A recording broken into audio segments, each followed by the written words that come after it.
할렐루야. 한 주간 평안했습니까? 어떤 사진 작가가 좋은 작품을 만들기 위해서 이곳저곳을 다니던 중에 때가 돼서 한 식당으로 갔습니다. 집주인이 큰 카메라를 목에 걸고 또 어깨에 두르고 들어오는 것을 보면서 사진 작가시냐? 그래서 그렇다고. 그 찍은 사진을 좀 봅시다.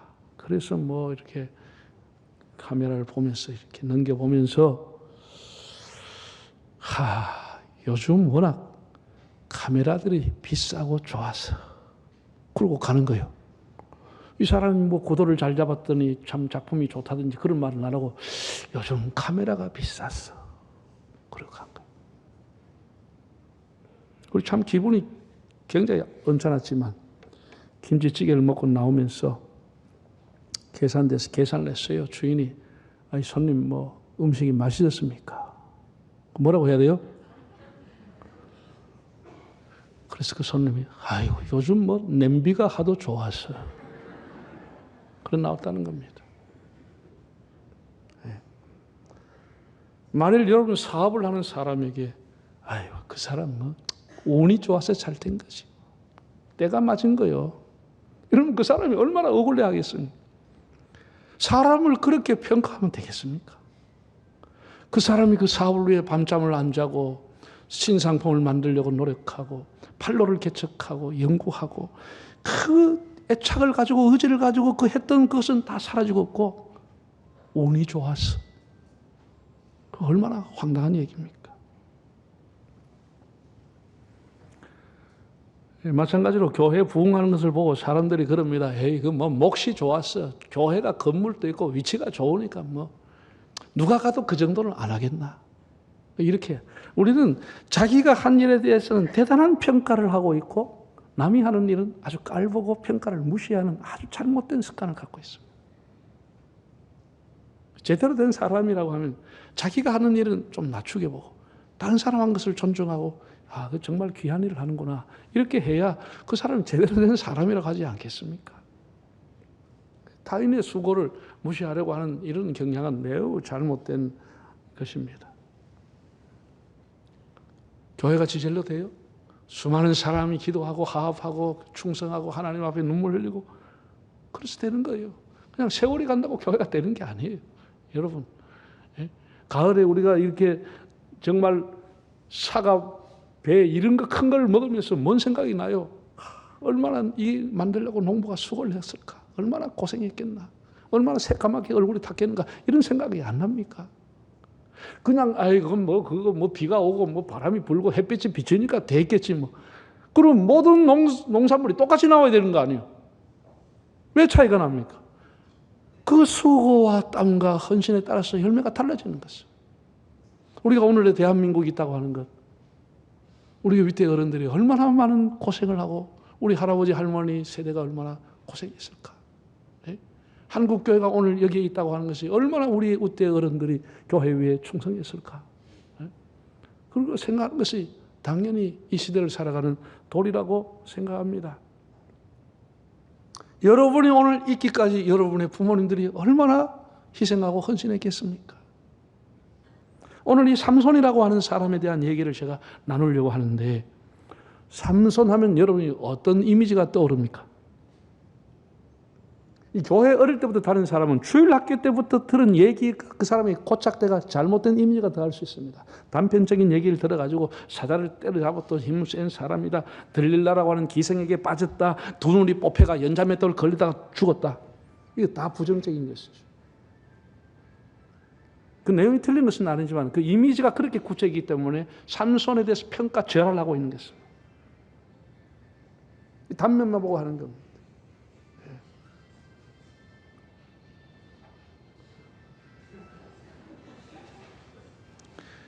아마 여러분들의 머릿속에 삼손이라고 하는 사람의 이미지가 거의 부정적으로 되어 있을 겁니다.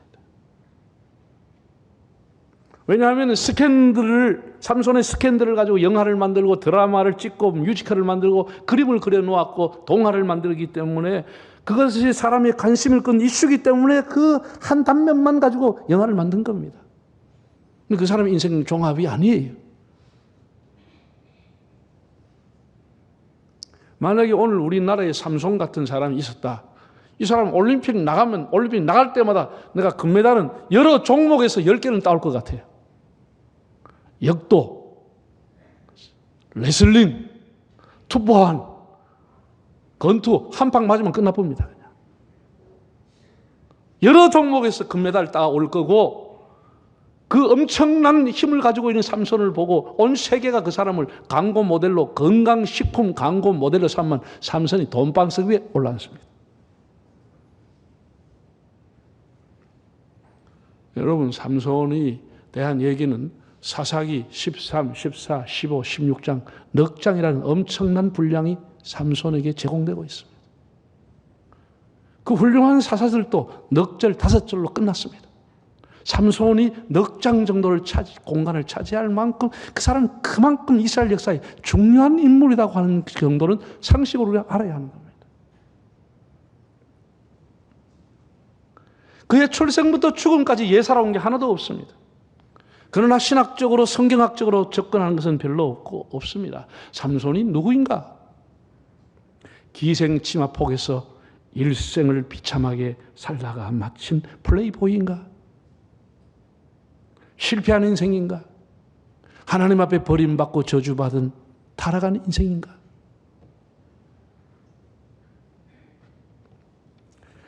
오늘 제가 크게 두 가지 말씀을 드리겠습니다. 하나는 본문에 나오는 배경입니다. 이게 너무 길어가지고 13장, 14장을 여러분 집에서 읽어보셔야 될 것 같아요. 이걸 축약을 해서 제가 말씀을 드리겠습니다. 이 여호수아가 죽고 난 이후부터 사울이 왕이 될 때까지 왕정시대를 열기까지 350년을 사사시대라 이렇게 말합니다. 이 사사라고 하는 것은 직책인데 쉬운 말로 하면 재판관이다 그런 의미를 갖고 있습니다. 이 사사시대 중에서도 삼손의 역할과 위치는 매우 중요했습니다. 여러분 삼손이 태어나는 거 보세요. 출생 자체가 신비롭게 태어납니다. 예사롭지 않다는 것이죠. 단 지파가 분배받아 살던 소라라고 하는 땅에 마노아라고 하는 사람이 결혼해 살았습니다. 마노아는 결혼했지만 자식이 없었습니다. 이 사람이 삼손의 아버지가 되는 사람인데 성은 마시오, 이름은 노아입니다. 마노아. 그건 아니지만 여러분에게 노아라는 이름을 기억하기 위해서 마노아입니다. 노아는 아담의 10대 손으로 인류의 중시조입니다. 그 노아의 이름의 뜻은 위로라고 하는 뜻을 갖고 있는데 마노아는 휴식, 안식이라는 뜻을 갖고 있습니다. 그의 아버지가 아들을 낳고 이름을 지으면서 안식이 없는 이 땅에 이제는 안식이 오기를 바란다. 그런 마음을 가지고 아들의 이름을 마노아라고 지어줬습니다. 결혼해서 자식이 없었습니다. 어느 날 논밭에 나가서 일을 하고 있는데 하나님의 천사가 나타났습니다. 여러분 성경을 보면 하나님의 천사가 나타나서 아들을 낳겠다고 하는 숫대고지를 한 사람은 아주 몇몇 사람에 불과합니다. 아주 특별한 사람에 불과합니다. 이삭이 그렇게 아브라함의 사라에게 1년 후에 네가 아들을 얻게 될 것이다. 숫대고지를 받았습니다. 사라가. 세례 요한이 태어나기 전에 엘리사벳에게 숫대고지가 왔습니다. 예수님이 탄생하기 전에 천사장 가브리엘을 통해서 마리아가 숫대고지를 받았습니다. 그렇게 많은 사람이 성경에 나오지만 아들을 낳겠다고 하는 고지를 받은 사람은 거의 없습니다. 그런데 삼손이 천사로부터 하나님의 사자로부터 아들이 태어나겠다는 숫대고지를 마노아가 받게 되는 겁니다. 그런데 태어난 자체가 신비롭게 하나님의 계획에 의해서 태어나게 되는 겁니다. 그래서 어릴 때부터 하나님이 나실린으로 키울 것을 명령했습니다. 구별된 하나님의 사람으로 하나님 앞에 바친 사람으로 키워라. 그렇게 해서 아멘 하고 자식을 낳게 됩니다. 이 어릴 때 얼마나 삼손이 하나님 앞에 복을 받았는지 한번 읽어볼까요? 사사기 13장 24, 25절 읽어보겠습니다. 그 여인이 아들을 낳음에 그의 이름을 삼손이라 하니라. 그 아이가 자라매 여호와께서 그에게 복을 주시더니 설아와 에스타올 사이 마하네단에서 여호와의 영이 그를 움직이기 시작하였었더라. 하나님이 복을 주셨고 하나님의 영인 성령이 그를 움직이기 시작했던 사람이 삼손입니다. 어릴 때부터. 삼손이라고 하는 이름의 뜻은 Little Sun, 작은 태양이라는 뜻을 가지고 있습니다. 삼손이 죽고 난 뒤에 수천 년이 지났습니다. 그 죽음도 아주 장렬하게 죽었습니다. 장렬하게 죽습니다. 삼손이 죽고 난 이후에 수천 년의 세월이 지났습니다. 히브리서 기자가 히브리서 11장에, 여러분 히브리서 11장이 무슨 장이죠? 믿음장이라고 합니다. 아벨과 노아와 아브라함과 이삭과 야곱과 모세와 여호수아와 이런 위대한 믿음의 선조들의 얘기를 하면서 사무엘과 다윗과 기드온과 삼손이라고 하는 이름이 명시되어 있습니다. 그 10몇 명에 불과한 이름 중에 삼손이라고 하는 사람의 이름이 나와 있습니다. 믿음으로 살았다라고 하는 것입니다. 믿음으로. 이게 이스라엘 역사의 평가입니다. 그는 어릴 적에 나실린으로 자랐습니다. 구별되게 술을 먹지 않았습니다. 포도 열매나 포도주를 마시지 않았습니다. 술이 먹게 되면 사람이 어떻게 되죠? 술에 이끌림을 받고 술이 그를 장악하게 되는 겁니다. 하나님의 사람은 성령의 인도를 받아야 되지 술이 그 사람을 붙잡고 있으면 안 되기 때문에 술을 멀리하라고 한 것입니다. 그리고 머리를 길렀다고 그랬어요. 삭도를 내지 않고 머리를 길렀어요. 머리 그 긴 머리털이 얼굴을 덮듯이 허리를 덮듯이 하나님이 너를 덮고 있다고 하는 것을 항상 알고 있어라. 너의 위에 하나님이 계심을 알아라. 그런 의미로 머리에 삭도를 대지 않았습니다. 그래서 구별되게 자랐습니다. 삼손이 태어난 시대는 블레셋이 40년 정도 이스라엘 압박하고 있을 때입니다. 쉽게 말해서 주권을 뺏기고 살았습니다. 40년 블레셋 사람에게 종노릇하고 그들이 섬기는 우상을 섬기고 이랬습니다. 정말 오랫동안 그들은 수탈당하고 가난 속에 살았죠. 그럼에도 참 놀라운 것은 유대의 어떤 지파에서도 독립운동을 하거나 애국자가 나타나지 않았습니다. 독립군이 일어나지 않았습니다. 그럴 의지도 힘도 없었습니다. 철기 문화를 앞세운 블레셋 앞에 그런 나무를 가지고 싸우겠다는 사람이 없었습니다. 여러분이 삼손에 대한 얘기를 보시면 성경에 보면 나오지만 삼손은 언제나 혼자 싸웁니다. 혼자 수천 명의 사람을 대적합니다. 어떤 군대도 그를 도와주지 않았습니다. 그런 군대를 소집하지도 않았고 다른 사람의 도움받지 않고 늘 혼자 죽을 때까지 혼자 그 막강한 블레셋과 싸움을 하게 되는 겁니다.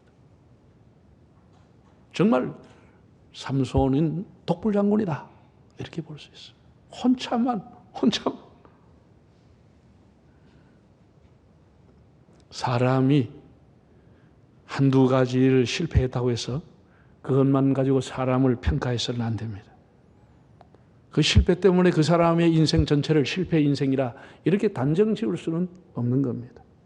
그러면 사람이 실수하지 않고 죄 짓고 살아갑니까? 여러분 그렇게 살아갑니까? 하나님은 삼손이 하나님을 실망시킴에도 불구하고 여전히 그를 사랑하시고 그를 기다리시고 그에게 기회를 주시고 그가 울부짖을 때마다 하나님이 응답하시고 힘을 주셨습니다.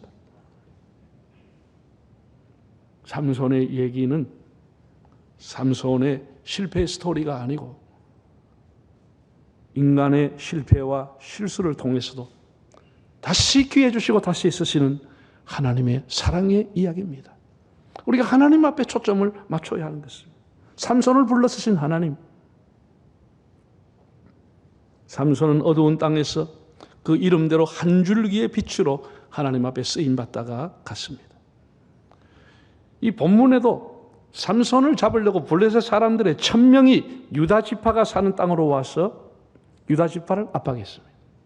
그래서 유다 지파의 사람들에게 삼손을 잡아오라. 그래서 유다 지파의 3000명의 젊은 사람들이 가서 삼손을 잡아왔습니다. 이게 말이 됩니까? 여러분 보세요.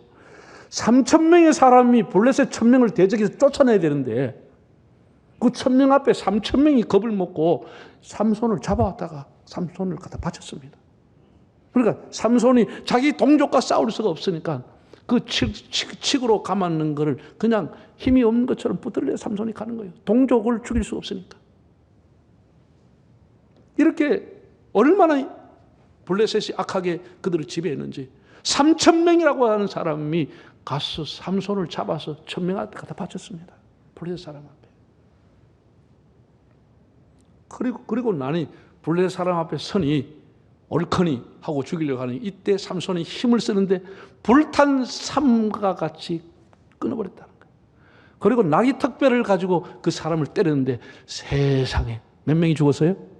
1,000명을 죽였습니다. 산 꼭대기에서 1,000명을 블레셋 사람을 죽였다는 거예요. 네, 정말 참 성경의 인물 중에 힘이 가장 세기는 센 겁니다. 그 총도 아니고 창도 아니고 세상에 나귀 턱뼈 하나를 뼈 한 개를 가지고 1,000명을 때려잡았으니. 15절 16절을 한번 읽어보겠습니다. 삼손이 나귀의 새 턱뼈를 보고 손을 내밀어 집어들고 그것으로 1,000명을 죽이고 이르되 나귀의 턱뼈로 한 더미 두 더미를 쌓았으며 나귀의 턱뼈로 내가 1,000명을 죽였도다 하니라. 근데 문제는 항상 성공 이후에 큰 문제가 오는 겁니다. 혼자서 1,000명을 대결했습니다. 그 유다 지파의 사람은 산 밑에서 위에서 싸우는 걸 구경만 하고 있는 거예요. 그리고 다 죽었는데도 그럼 3,000명이 모여와서 삼손을 지도자로 세워야 될 거 아니에요. 당신이 진정한 우리의 지도자라. 그런 거 없습니다. 옹이하지도 않고 구경만 하고 흩어졌어요. 18절을 한번 읽어보겠습니다. 18절 삼손이 심히 목이 말라 여호와께 부르짖어 이르되 주께서 종의 손을 통하여 이 큰 구원을 베푸셨사오나 이제 내가 목말라 죽어 할례 받지 못한 자들의 손에 떨어지겠나이다. 이게 성공 후에 오는 갈증이라고 하는 거예요. 성공 후에 오는 아픔이라고 하는 것이죠. 심히 목이 말라가지고 그냥 탈진사한테 번아웃이 돼버린 것이죠. 싸울 때를 몰랐어요. 싸움을 끝나고 나니까 온몸이 피범벅이 되어 있고 주변은 시체가 뒹굴고 이글거리는 태양 밑에 산꼭대기에서 목이 말라 못 살아요. 목이 말라 쓰러지게 됐어요. 영웅 중에 영웅이요 장군 중에 장군이지만 그 엄청난 괴력을 가지고도 갈증 하나를 이겨내지 못하는 게 사람입니다. 쓰러졌습니다. 우리가 삼손이 읊었던 그 시와 노래를 보면은 내가 턱뼈로 나귀 턱뼈로 1,000명을 죽였다고만 했지 거기에 하나님이란 단어가 들어있지 않습니다. 내가 수고했고 내가 내 힘을 가지고 내 능력으로 이렇게 사람을 죽여 이렇게 이루었다. 자기의 힘이 있다고만 얘기했지 하나님이라고 한 단어가 하나도 들어있지 않습니다. 사랑하는 여러분, 사람이 가지고 있는 힘, 재주, 권력, 재력, 기술 대단하지요. 그러나 우리는 그것만 믿고는 살아갈 수 없는 겁니다. 모든 것은 사람이 가진 것은 한계가 오게 돼 있고 갈증이 오게 돼 있는 것입니다. 반드시 한계가 오게 돼 있습니다. 능력이 아무리 대단하고 재력이 아무리 대단해도 갈증을 이길 수는 없는 겁니다. 갈증을 이길 수 없는 겁니다. 성공도 갈증을 이길 수는 없는 겁니다. 여러분, 우리가 살아가면서 인생의 목마름, 육체의 갈증, 영적과 절시적인 갈증은 하나님만이 해결시켜 줄 수가 있습니다. 다른 어떤 것도 해결이 안 되는 거예요. 역사가 있던 요세푸스는 삼손이 승리를 거둔 후에 하나님께 영광 돌리지 않고 잠시 자만했지만 갈증을 통해서 다시 하나님을 찾게 되었다라고 했습니다. 갈증도 하나님의 은혜인 것입니다. 왜? 하나님을 찾을 수 있는 사인을 하나님이 준 것입니다. 하나님을 찾을 수 있는 사인을 하나님이 삼손에게 준 것입니다. 두 번째는 하나님은 부르짖는 자의 하나님이십니다. 부르짖는 자를 만나주십니다. 18절 19절을 한번 읽어보실까요? 삼손이 심히 목이 말라 여호와께 부르짖어 이르되 주께서 종의 손을 통하여 이 큰 구원을 베푸셨사오나 내가 이제 목말라 죽어서 할례 받지 못한 자들의 손에 떨어지겠나이다 하니 하나님이 레이에서 한 우묵한 곳을 터뜨리시니 거기서 물이 솟아 나오는지라. 삼손이 그것을 마시고 정신이 회복되어 소생하니 그러므로 그 샘 이름을 에나코레라 불렀으며 그 샘이 오늘까지 레이에 있더라. 삼손이 목이 말라가지고 하나님을 찾게 됩니다. 정신 차리고 보니까 자기의 긴 머리에서 그냥 땀이 줄줄줄 이마로 떨어져. 그 긴 머리에 땀을 보면서 하나님이 계시는구나 깨닫게 되는 것입니다. 하나님, 제가 하나님의 종입니다. 하나님이 이 큰 구원을 이루셨습니다. 제가 이제 목말라 죽어서 할례 받지 못한 사람의 손에 죽게 됐으니 하나님 저를 건져 주십시오. 그제서야 하나님을 찾고 하나님 앞에 울부짖었다라고 기록했습니다. 하나님께서 한 우묵한 곳을 터뜨리셔서 거기서 생수가 터지게 했습니다. 후에 그가 그 물을 마시고 정신을 차리고 그 터진 샘의 이름을 뭐라고 불렀다고요? 에나고레. 엔이라고 하는 단어는 우물, 샘이라는 단어이고 하고레는 부르짖는 자. 그래서 부르짖는 자의 샘, 부르짖는 자의 우물이라고 하는 이름을 붙였다고 합니다. 여러분들이 가정과 자녀와 질병과 사업과 노후와 가정의 경제나 결혼이나 출산이나 뭐 하나 우리 살아가는 게 쉽게 되는 게 없습니다. 우리 인생은 무거운 짐을 지고 비틀거리며 갈증으로 살아가고 있습니다. 인생의 길이 열리지 않고 답답할 때 에나꼬레의 하나님을 찾으시기를 바랍니다. 하나님이 여러분의 가는 길에 생수를 터뜨려 주시는 그런 에나꼬레의 축복이 있기를 바랍니다. 우리는 언제나 한계에 부딪히는 것입니다. 그래서 하나님을 찾는 거예요.